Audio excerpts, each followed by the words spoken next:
Bonjour, bonjour à tous et à toutes et bienvenue pour cette première émission Poussons le débat.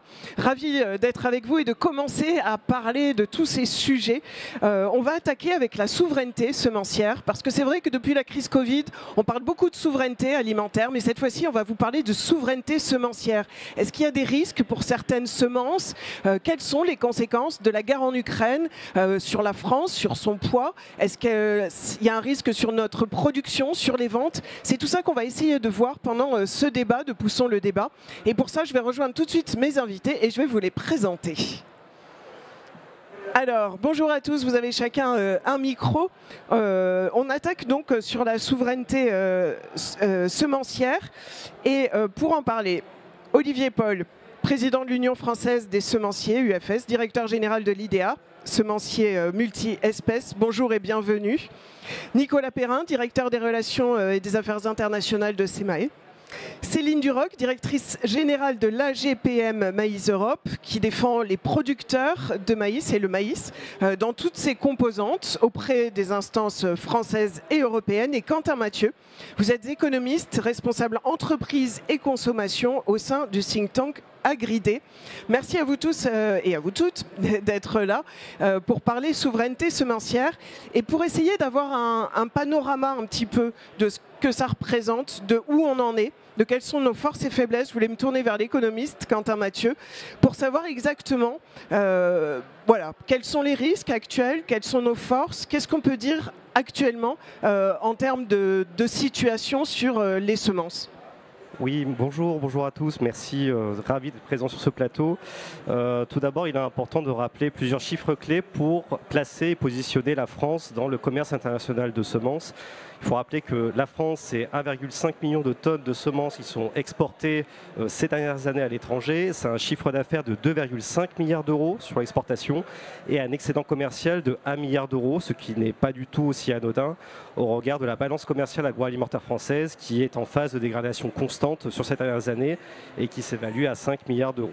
Ça veut dire qu'on est très fort en termes d'exportation et sur ce point-là, on garde la ligne, on garde la force. On est très fort à domicile et on est très fort à l'extérieur.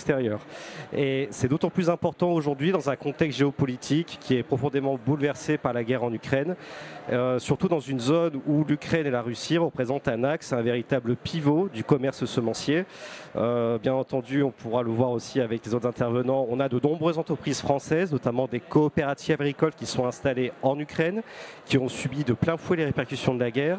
Et on a aussi quelques entreprises françaises et des grandes entreprises internationales semencières qui sont installées en Russie.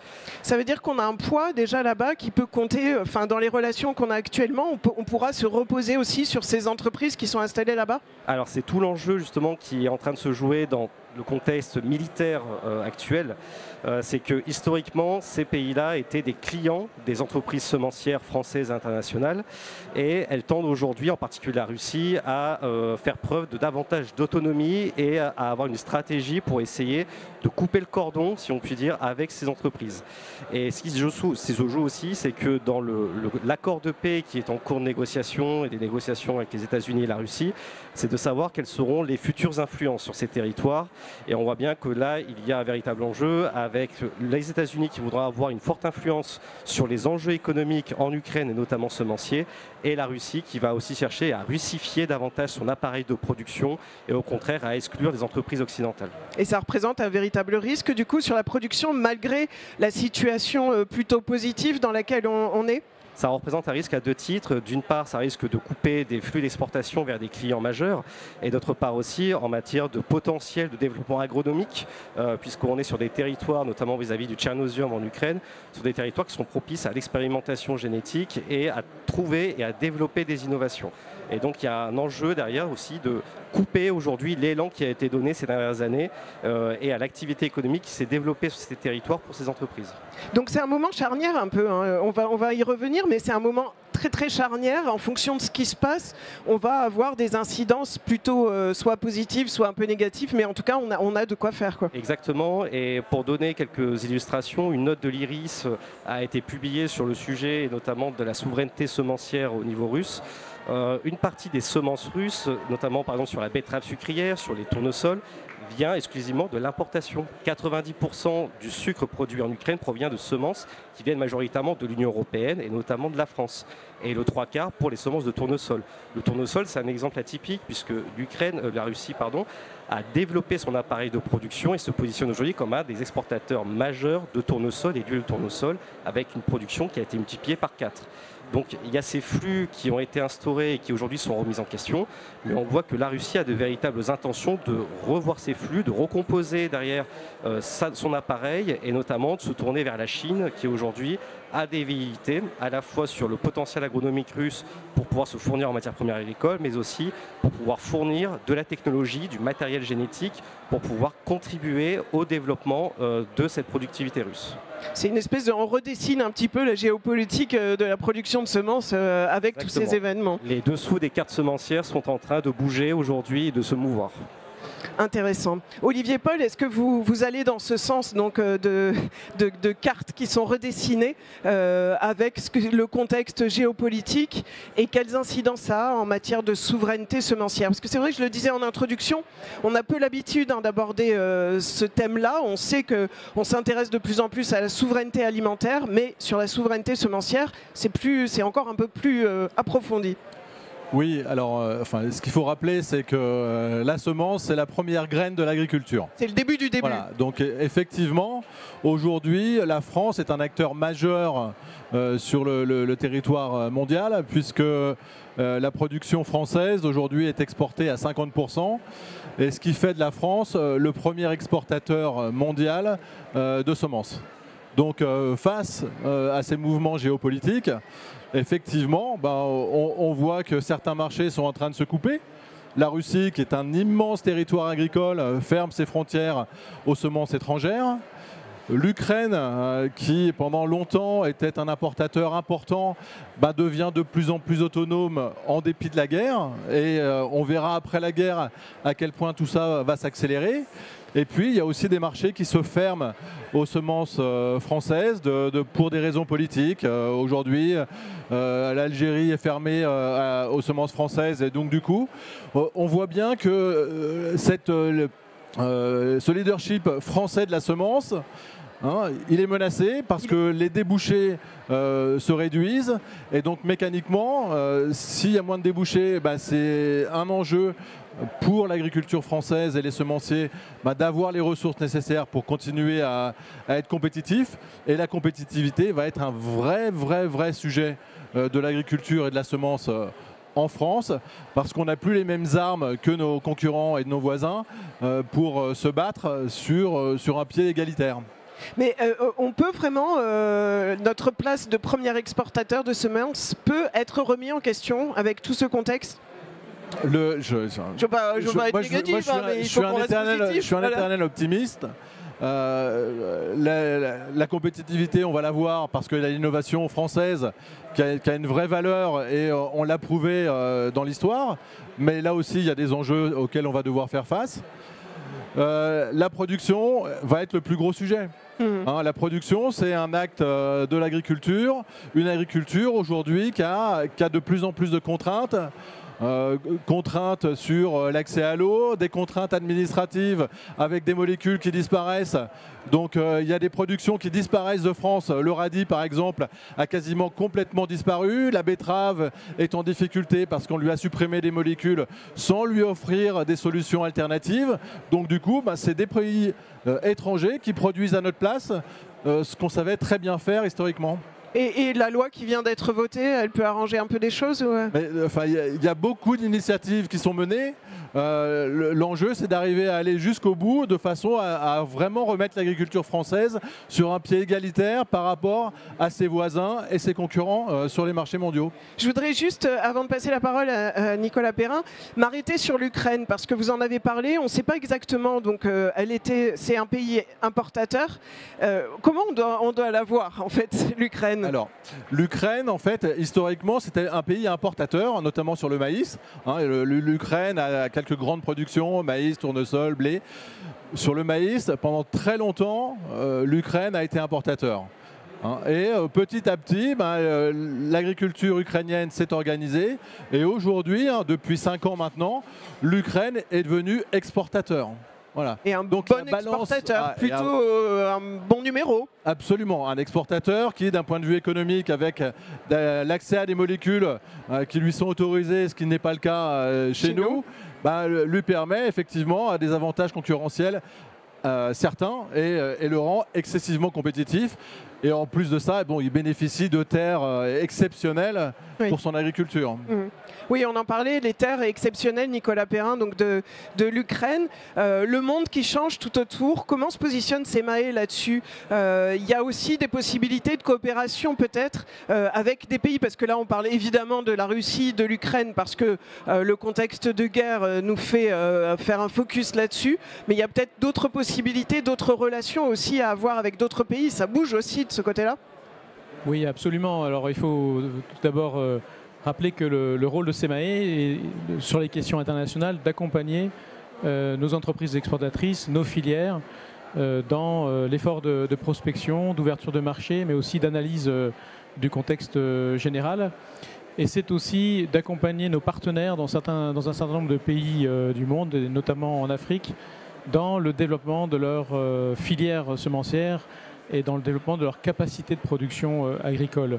Et c'est quelque chose qu'on a observé effectivement de façon très nette à la suite du début de la guerre en Ukraine et des difficultés pour un certain nombre de pays du Sud de s'approvisionner en matières premières agricoles, dès lors que ces pays donc se trouvaient face à une situation de sécurité alimentaire à résoudre et donc mettaient en avant des problématiques de développement agricole et se tourner notamment vers nos acteurs économiques, vers SEMAE, pour trouver des solutions leur permettant d'organiser leur filière semencière et d'organiser tout l'encadrement technique et réglementaire permettant d'atteindre des buts de progression en termes de production. Et c'est une voie qui est envisageable, ça pour nous, pour les Français, c'est une voie qui est envisageable de travailler avec ces pays-là?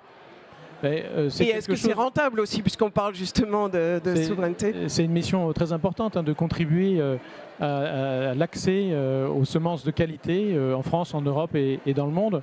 C'est une mission extrêmement importante dans le contexte de sécurité alimentaire.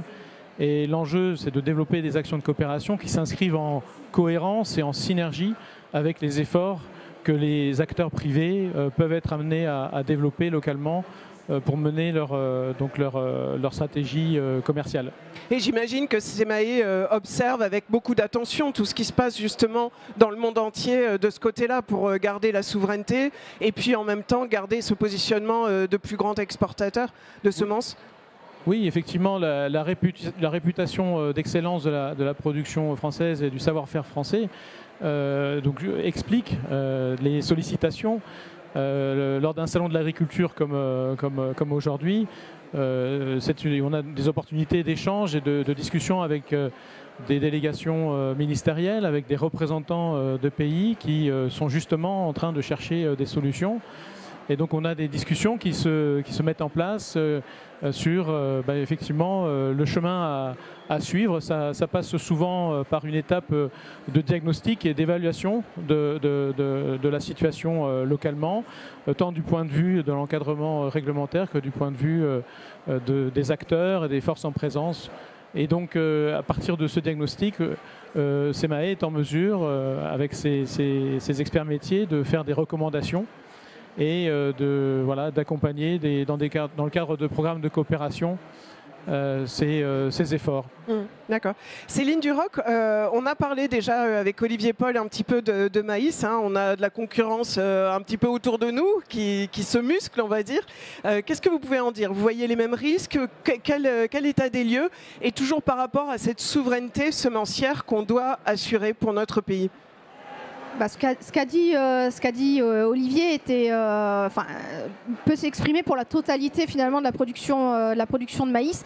Et c'est un enjeu. Alors effectivement, la production commence à la semence. Donc pour nous, c'est absolument stratégique de garder ces éléments de souveraineté en France et particulièrement en Europe aussi, au regard de ce qui se passe autour de nous dans le monde. Mais il faut voir que l'enjeu autour du maïs, il dépasse strictement la question de la semence. Et ce que l'on ce que l'on peut dire en termes de difficultés de production, de distorsion de concurrence, en fait, c'est une réalité pour la totalité de l'agriculture française et européenne. Et singulièrement, quand on regarde l'Ukraine, on disait que l'Ukraine était importatrice il y a encore quelques années. En réalité, à l'échelle européenne, quand on regarde le maïs, l'Ukraine est notre premier vendeur, si je peux m'exprimer ainsi, de maïs. L'Europe est devenue la première zone d'importation au monde de maïs devant la Chine, et notre principal fournisseur, c'est l'Ukraine. Et en fait, il y a un renforcement progressif. Et malgré la guerre, ça reste le cas. Malgré la guerre. Donc avant la guerre, il y avait déjà cette situation. Avant la guerre, on avait une montée en puissance depuis une quinzaine d'années de la production agricole ukrainienne. Et donc je dirais que la semence, c'est le dernier point sur lequel on investit. Mais on a parlé de tournesol, on a parlé de maïs et de semences.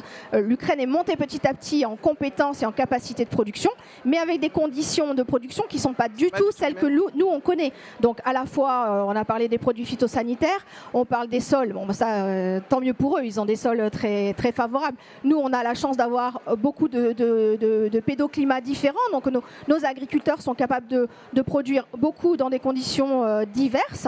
Il y a une expertise sur la semence de maïs, par exemple.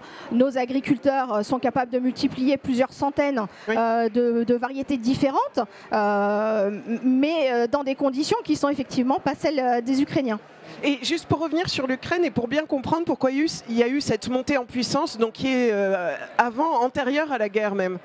Alors, il y a des choix stratégiques et géopolitiques. La question agricole, la question de la souveraineté agricole, on a l'impression qu'on la découvre en Europe. La crise Covid nous a fait un peu souvenir qu'on avait besoin d'être nourris et donc d'avoir des semences et de la production alimentaire. En Europe, on s'était permis d'oublier ça. Le reste du monde n'a pas oublié ça. Et typiquement, la Russie et l'Ukraine sont des pays qui ont une capacité à investir sur la base de l'agriculture. Et on a fait des choix en Europe aussi. C'est-à-dire que sur des cultures comme le maïs, qui est la première production à l'échelle mondiale, avec 1,2 milliard de tonnes produites dans le monde par an. C'est de très loin la première production. Le choix de l'Europe, c'est de dire, ça, on n'a peut-être pas besoin de le produire chez nous, on peut se permettre de l'importer. Et donc, on a, quelque sorte, délégué notre souveraineté sur le maïs, en tout cas, à des pays comme l'Ukraine ou comme le Mercosur, qui est de notre deuxième... Le Brésil, c'est notre deuxième fournisseur, et donc des zones du monde qui n'ont pas les mêmes contraintes que l'Union européenne. Donc il y a de véritables risques sur notre souveraineté semencière à l'heure actuelle. Il y a des risques sur notre souveraineté. Alors heureusement, on a des entreprises, on a des agriculteurs, on va revenir un peu sur les on a des savoir-faire.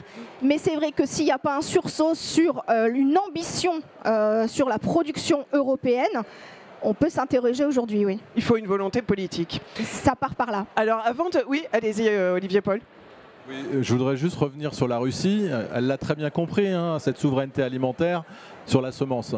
Il y a des décrets en Russie où ils demandent aux entreprises russes d'investir dans la recherche. Et il y a des programmes d'aide qui pèsent quelques milliards pour les aider à investir de façon à obtenir leur autonomie.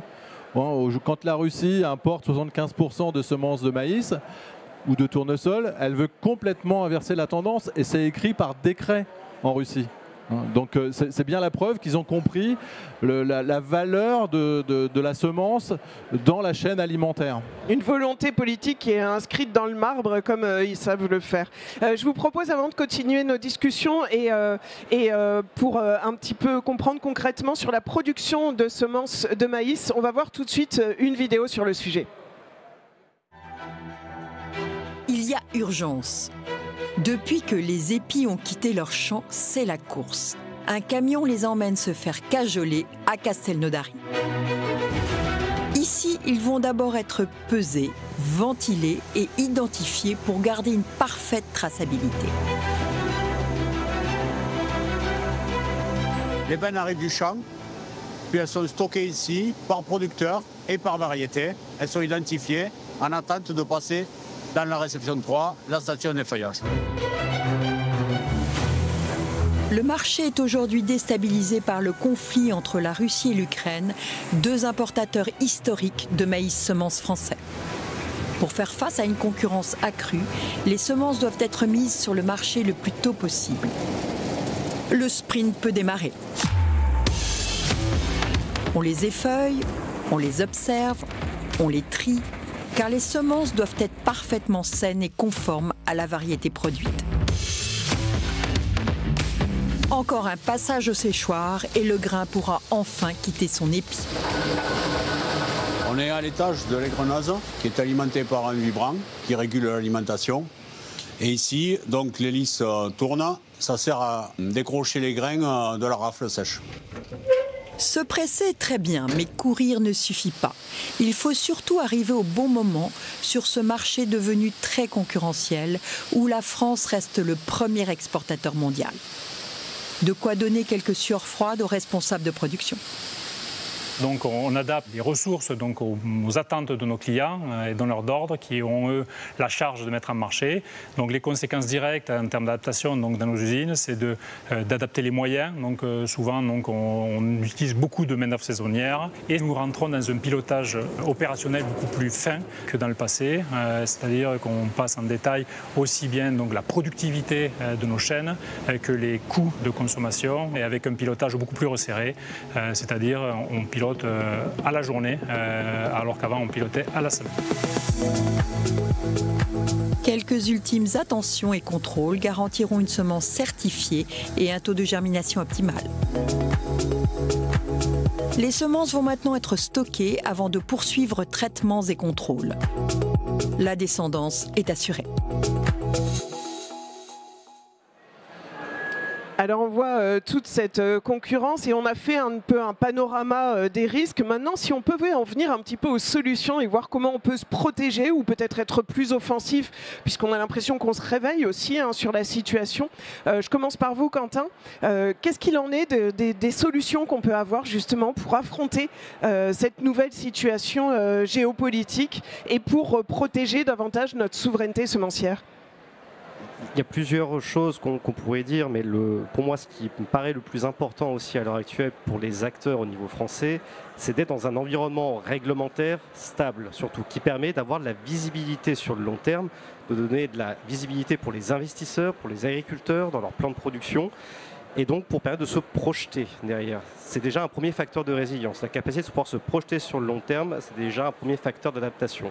Alors vous dites réglementaire, stabilité, mais est-ce que ça veut dire un petit peu moins de réglementation ? On en parlait tout à l'heure, on joue pas forcément avec les mêmes règles du jeu pour les pays qui sont autour de nous ? C'est vrai que c'est un sujet effectivement très épineux aujourd'hui qui pose problème. On voit qu'il y a de la surtransposition sur certains aspects. Il y a beaucoup de sujets sur lesquels on n'est pas à l'aise, à mon sens. On le voit sur le sujet des NBT au niveau européen et même au niveau des acteurs français. Il y a du mal à avoir une position aujourd'hui très claire et très affirmée. Et à mon sens, aujourd'hui, c'est qu'il faut que la filière joue collectif aussi. Il faut que l'ensemble des agriculteurs et du monde agricole aillent dans le même sens. Pour moi, il y a aussi une deuxième chose qui est très importante, c'est l'investissement dans la recherche. On a des entreprises qui consacrent encore une grande partie de leur chiffre d'affaires, entre 15 et 20%, sur de la R&D. Il faut continuer, surtout, il ne faut absolument pas baisser le pied. Parce que si on regarde notre position il y a 20 ans, au début des années 2000, la France était leader dans les innovations agronomiques, en travail des sols, en machinisme.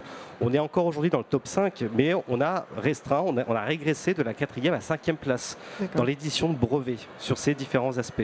Donc on voit bien qu'il y a des concurrents aujourd'hui qui sont prêts à venir prendre des parts de marché et à prendre le leadership sur l'innovation technologique. Et ça, il faut vraiment donner un vrai coup d'accélérateur.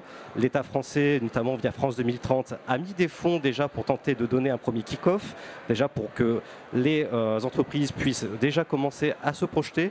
Mais on voit bien qu'on ne peut pas fonctionner non plus avec une politique de chèque, il faut une politique structurelle pour aller bien au-delà d'un horizon qui va de 2025 à 2030. Il faut se projeter bien au-delà vis-à-vis des conséquences aussi des impacts du changement climatique et de l'évolution géopolitique. Et j'ai l'impression, j'entends dans ce que vous dites que oui, pour l'instant, c'est pas suffisant. Ce qu'on met sur la table, on le met un petit peu par des appels à projets, des choses comme ça, comme France 2030, mais il faudrait aller beaucoup plus fort. Il faut aller encore plus loin.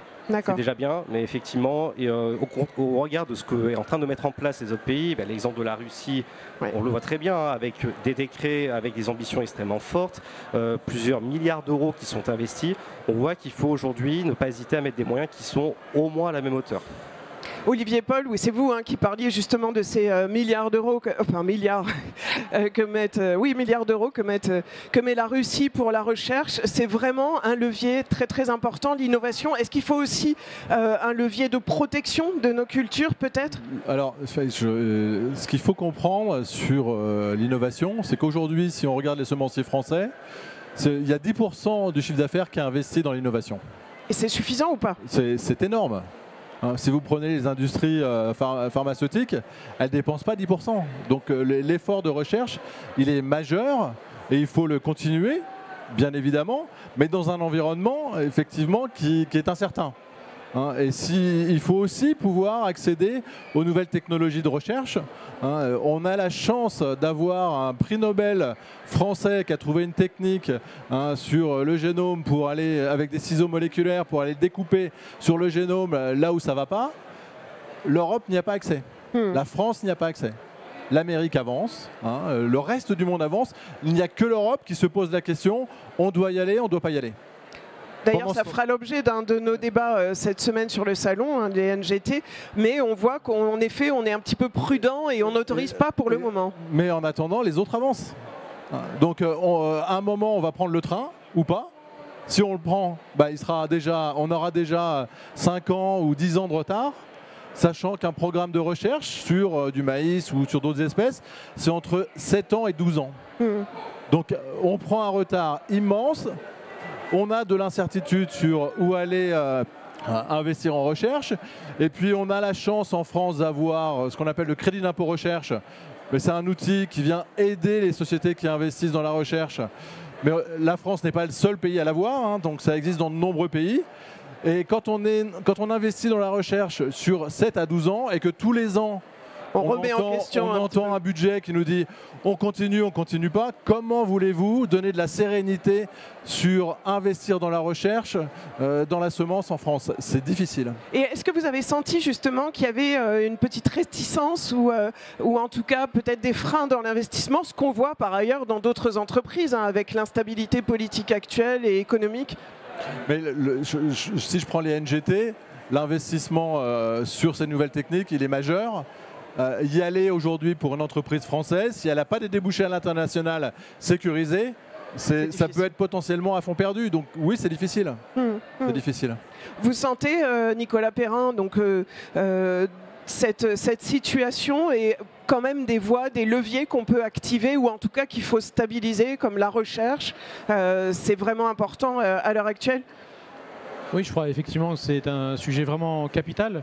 C'est ce qui a permis à la France et aux acteurs français de bâtir leur réputation et d'être en mesure d'être présents dans plus de 150 pays à travers le monde. Et donc il faut absolument préserver ce savoir-faire, ces compétences et encourager la poursuite et la persévérance des efforts de recherche au sein des entreprises semencières. Et il y a énormément de pays dans le monde qui nous envient l'écosystème français, la présence de près de 70 entreprises qui créent de nouvelles variétés donc dans le cadre de leur mission tous les jours.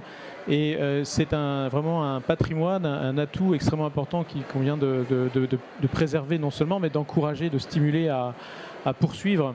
Et c'est encore une fois un patrimoine et des atouts que beaucoup de pays du monde nous envient.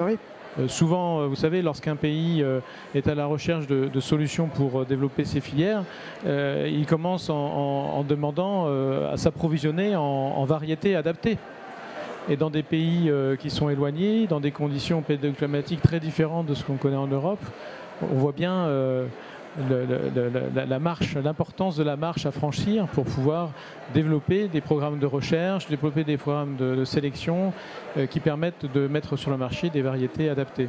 Mais est-ce qu'on a encore le temps? Parce que Olivier Paul le rappelait, la durée de la recherche sur des variétés, c'est 7 à 12 ans en gros. Est-ce qu'on a encore le temps de se réveiller et de s'activer sur ces différentes solutions? Ou en tout cas de continuer à renforcer notre recherche, notre innovation et la protection de nos cultures? Je pense qu'il faut être confiant et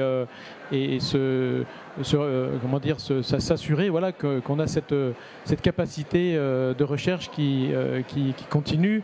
Moi, je suis tout à fait en phase avec ce qu'expliquait Quentin aussi sur la nécessité de travailler de façon collective sur ces sujets de recherche, sur les sujets de prospection, de développement de marché. Et il faut aussi comprendre que dans le secteur semencier, quand on parle d'exportation, évidemment le sujet c'est de vendre des semences, mais avant de vendre des semences et d'exporter des semences, il y a énormément d'étapes intermédiaires. Outre les efforts de recherche pour identifier des variétés adaptées, il faut aussi développer un cadre réglementaire, développer des normes qui permettent de garantir en fait, la qualité technique des semences auprès des utilisateurs que sont les agriculteurs. Donc il y a vraiment beaucoup de fronts, beaucoup de travaux à mener de front. En parallèle, et c'est très important de le faire dans un esprit collectif à partir du moment où on a une stratégie claire et que voilà, on a fixé des objectifs avec nos partenaires. En tout cas, on a l'impression que la prise de conscience, elle est véritablement là. Hein. Il y a eu plusieurs éléments qui nous ont montré ça. Céline Duroc, est-ce que vous êtes confiante justement? Vous parliez tout à l'heure aussi, et chacun parlait du savoir-faire, de la qualité de ce qu'on fait en France. Est-ce qu'on peut être confiant là-dessus? Et est-ce que les solutions sont suffisantes pour garder la main en termes de production de semences? Alors, en termes de production de semences comme en termes de production globale, c'est le début de l'ambition. Il faut d'abord être collectivement convaincu qu'il faut qu'on produise chez nous pour assurer notre souveraineté. Or, pendant pas mal d'années, comme je le disais tout à l'heure, on s'est dit que ça pouvait être les autres. On sent aujourd'hui qu'on a une évolution sur ce sujet et on espère entendre cette semaine, mais dans les jours qui viennent et les mois qui viennent ensuite, effectivement réaffirmer cette ambition au niveau français comme au niveau européen. Parce que la réalité, c'est que cette production, pour qu'on puisse la mener à bien, il faut qu'on lève certains verrous réglementaires, ça a été dit. Hein, vous l'avez dit à plusieurs reprises, voilà, chacun d'entre vous. Hein. Nos agriculteurs ont des contraintes qui sont légitimes pour certaines, il n'y a pas de difficulté avec ça, mais la réalité c'est que nos concurrents dans le reste du monde n'ont pas les mêmes contraintes. Donc option 1, on leur exporte nos contraintes, il ne faut peut-être pas trop se faire d'illusions quand même. Est-ce qu'ils vont pouvoir les respecter? Voilà. Option 2, on gère notre compétitivité parce qu'il faut quand même que nos agriculteurs vivent de leur métier pour assurer cette souveraineté. Donc il faut un peu plus les protéger. Et dans le cadre des discussions internationales, des négociations commerciales qui sont en cours, il faut effectivement sortir d'une forme de naïveté, surtout face à des zones du monde qui, elles, ont investi sur leur souveraineté.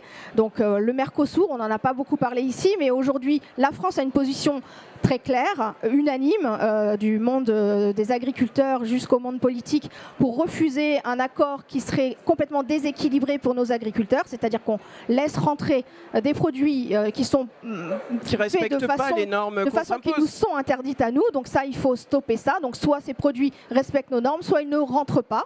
Donc ça veut dire remettre un petit peu de protection autour du marché européen. Alors la protection, elle peut se faire avec différents leviers, hein, que ce soit des quotas d'importation, des tarifs douaniers, il peut y avoir plein de solutions, des normes à l'importation, mais il me semble que le premier levier sur lequel on doit travailler, c'est notre propre acte de production et on doit libérer les énergies en France. Et pour ça, on a parlé de phyto, on a parlé d'eau, on a parlé de réglementation et d'innovation et il faut que les agriculteurs français aient accès à toutes ces solutions-là. Donc il y a quand même un bouquet de solutions à mettre en place un petit peu tous en même temps. Il nous reste 2 petites minutes. J'avais envie de vous demander à chacun un petit mot de synthèse, de conclusion sur justement l'avenir, les leviers principaux peut-être, ce que vous espérez ou là où vous estimez qu'il faut mettre nos forces, peut-être Quentin. Je vais essayer d'être... Puisque vous attrapez le micro, ce sera vous. Je vais être très bref et très court. Pour moi, on rentre dans une ère de guerre économique. Aujourd'hui, c'est ça qui est prouvé aussi par l'attitude des Américains et de Donald Trump. Donc, il faut qu'on utilise l'excellence de la recherche agronomique française et de la recherche en génétique à bon escient en termes d'intelligence économique pour pouvoir se positionner aujourd'hui sur la carte du monde et surtout ne pas perdre la capacité d'influence, les parts de marché et l'influence que l'on peut avoir dans les différentes zones du monde. Et les semences sont un atout essentiel à préserver sur lequel il faut capitaliser. Intelligence économique, Nicolas Perrin ou Olivier Paul? Je suis assez d'accord avec ça. Je pense que le besoin de l'Europe aujourd'hui dans ce monde en mouvement rapide, c'est d'avoir une véritable stratégie agricole. Ah, Parce que c'est vraiment l'enjeu. Aujourd'hui, l'agriculture, l'alimentation, c'est devenu une arme. Et nous, on regarde le monde bouger. Il va falloir qu'on ait une véritable stratégie pour savoir comment avancer et nous protéger face à ces mouvements internationaux. Donc on sort de la naïveté et on se donne une stratégie très très rapidement. Oui, et travailler en collectif. Collectif, qui revient travailler beaucoup. en collectif. Et la dernière voix pour la femme. Tout a été dit. Travailler collectivement pour sortir de notre naïveté européenne, voilà, un peu sortie des bisounours, pour rentrer dans cette guerre économique qui passe par la production et par l'innovation. Bon, je crois qu'on a fait un bon tour d'horizon et je vous remercie les uns et les autres et les unes pour ces éléments. Et vous avez donné la conclusion pour moi, c'est-à-dire intelligence économique, le collectif qui compte beaucoup, une stratégie à dessiner et puis peut-être aussi sortir de la naïveté, ce qui est peut-être un peu compliqué pour l'Europe, mais en tout cas c'est le bon moment pour le faire. Je vous remercie encore. On aura un autre débat sur un autre sujet demain. Poussons le débat et je vous remercie de votre participation. Merci beaucoup.